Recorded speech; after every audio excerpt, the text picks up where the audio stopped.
The story of Pinocchio. Once upon a time, there was a kind old woodcarver named Geppetto who lived alone in a small cottage. One day, he carved a puppet from a special piece of wood and named it Pinocchio. "How I wish you were a real boy," Geppetto sighed, looking at his creation. That night, a beautiful blue fairy appeared. She waved her magic wand and said, "Geppetto's wish is kind and true. I will bring Pinocchio to life." The puppet blinked his wooden eyes and moved. "Be good and brave, Pinocchio," the fairy said, "and one day, you'll become a real boy." As Pinocchio danced around, a little cricket appeared. "I'm Jiminy Cricket," he said. "I'll be your conscience and help you know right from wrong."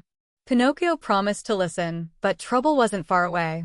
The next morning, Geppetto sent Pinocchio to school.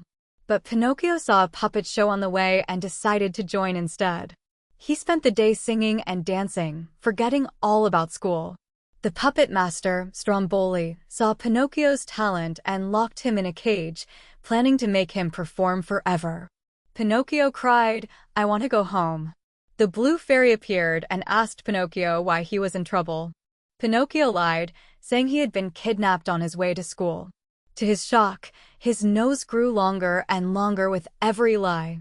The fairy set him free and warned him, "Be honest, Pinocchio, or your nose will grow again." On his way home, Pinocchio met some mischievous boys who invited him to Pleasure Island. Ignoring Jiminy Cricket's warnings, Pinocchio went along.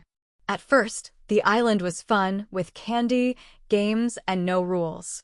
But soon, Pinocchio and the boys started turning into donkeys as punishment for their bad behavior. Pinocchio cried out for help, realizing his mistake. He and Jiminy barely escaped before the transformation was complete. When Pinocchio finally returned home, Geppetto was gone. He had set out to sea, searching for his son. Hearing this, Pinocchio bravely jumped into the ocean to find him. A giant whale swallowed Pinocchio. Inside, he found Geppetto, who had been trapped there while fishing. Pinocchio devised a clever plan. They made the whale sneeze by lighting a fire, and the two escaped. Back on land, Pinocchio helped Geppetto recover from their ordeal. He realized how much he loved his father and vowed to always be good, honest, and kind. That night, the blue fairy returned. "You've proven yourself brave and unselfish, Pinocchio," she said. With a wave of her wand, she turned him into a real boy. Geppetto and Pinocchio danced with joy, living happily ever after. The end.